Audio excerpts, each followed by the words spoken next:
Thank you, His Excellency, High Commissioner, for his wonderful, inspiring remarks to introduce the conference today. We're going to start with the politics panel, and I would like to invite panelists, starting with Lieutenant General Abdul Qayyum, Kamar Zalmakaya, Cyril Almeida, and Hassan Minaj.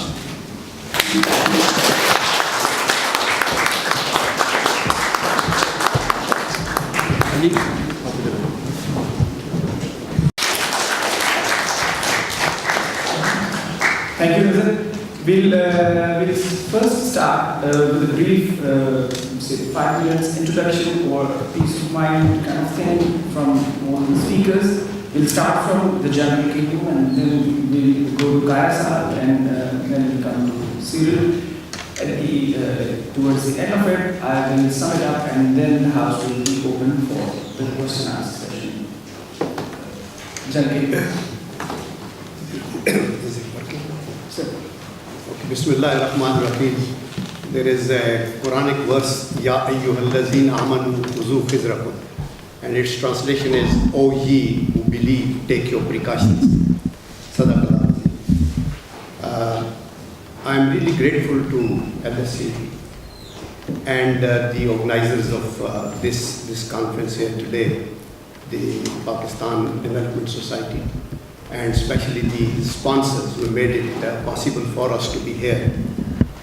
It indeed is a great honor and a great privilege to be here in this very prestigious institution which is internationally recognized, and more so that we're interacting with youth, and we look forward to your questions and we'd like to learn from you and take guidance. Within this brief time that I have, I would like to just submit a few points. One is that, of course, the future of Pakistan, alhamdulillah, is very, very bright. It's a resilient nation. It was created to exist. It has withstood all the shocks, internal, external, and this is the only country in the world today which has succeeded against militancy and terrorism. And this is being accepted world over. We have suffered heavy casualties, about 70,000 dead, fighting against terror. I think this is the highest sufferings of any country on the globe. There were Americans, there's NATO countries, and everybody was there. But the maximum brunt that was borne by was from Pakistan. Yet, the morale is high, and we are determined that we'll fight against terrorism. This is a great cancer, and inshallah, Pakistan will prosper, as our High Commissioner has very ably highlighted some of the points. I am not going to repeat them.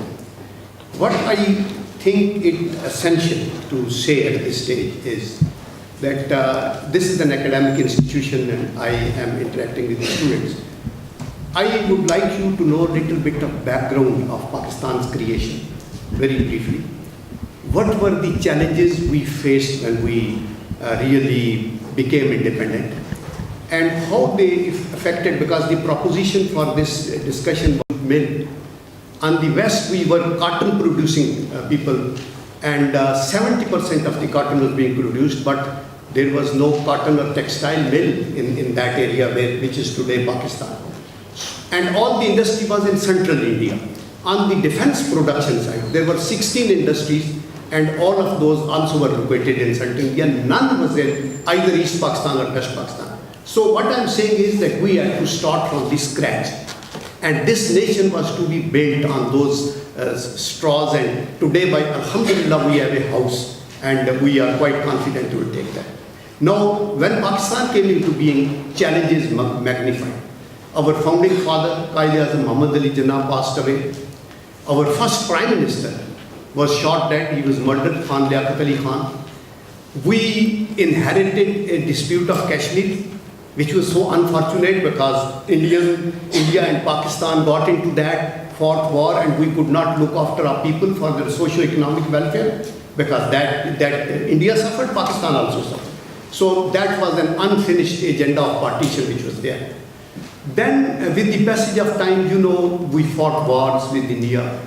And being a soldier, I'm a war veteran though, but I still feel that wars are wastage of time, wastage of energy. We have to sit together, work for peace, and we have to work together. You know that in South Asia, especially in the subcontinent, about 20 to 25% of world humanity lives there.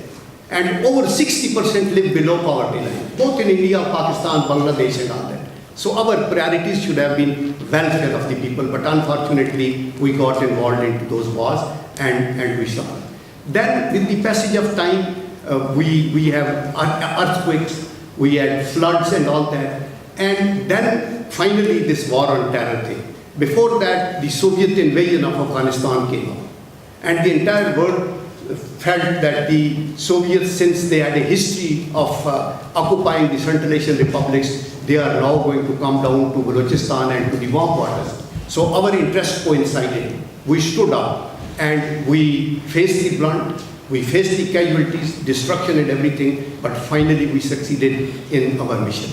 Now, war on terror, 9/11, they said Pakistan is a frontline ally.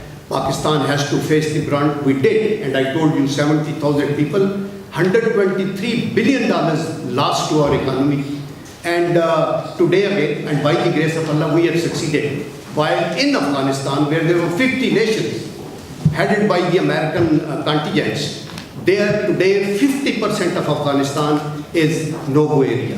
No rent of the government is still there. And we are ready to cooperate. On that account, I think in your third session, when you talk of foreign policy, I'll come up with that. Lastly, I would say that now in this process, what happened?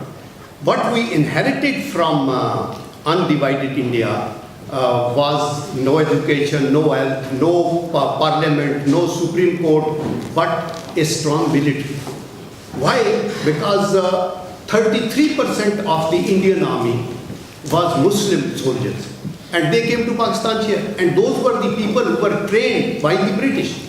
We inherited those traditions. Some of them were graduated from Sandhurst here, like Field Marshal Ayub Khan, you see, and Air Marshal Asad Khan and other people. So they quickly got hold of their institution, and army had that edge because of those traditions and all that. And on the other hand, the bureaucracy was weak, political people, unfortunately, since we could not make even the constitution in the first about 9 years, till 1956, so there were problems. And hence that space was occupied by some of the military generals, which I never ever support. I feel that that was a wrong decision. And subsequently, civil governments were not allowed to complete their tenures. Therefore, some of the army generals took those wrong decisions and they came up, and this is how Pakistan suffered. But today, we are there to make our institutions strong. What we need to do is continue democratic process. We are proud that we have a democracy in Pakistan. We are proud that we have independent judiciary. We are proud that we have independent media today. We are proud that we have a very vibrant society. These are our strengths, and we are projecting the soft image of Pakistan, inshallah. So to make it the democratic institutions strong, I think elections should be, the governments must complete their tenure. Elections must be held on time. Then there has to be an interim government that must be based on absolutely transparent and another manner. And then the government should be handed over to those who win. And then they should be allowed to complete their tenure. They must be criticized in the parliament for their wrong decisions. But there should be no protest on the roadsides, and you should not, don't encourage the army to come in.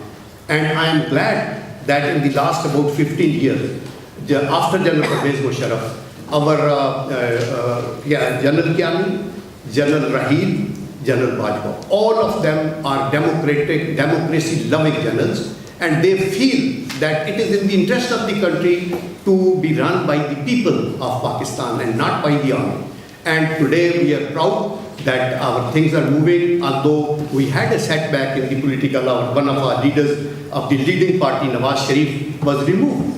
And we said, okay, we accept the court decision, and he has his constitutional rights to fight back. That is being done. But there is a Prime Minister who will today address you at 4 o'clock. We have the parliament, we have the cabinet, we have provincial governments and everything, and our army is there. So with this brief thing that I wanted to put across, I'm so grateful, Hassan, that you gave me this chance. Thank you very much. We would look forward to your questions at the end.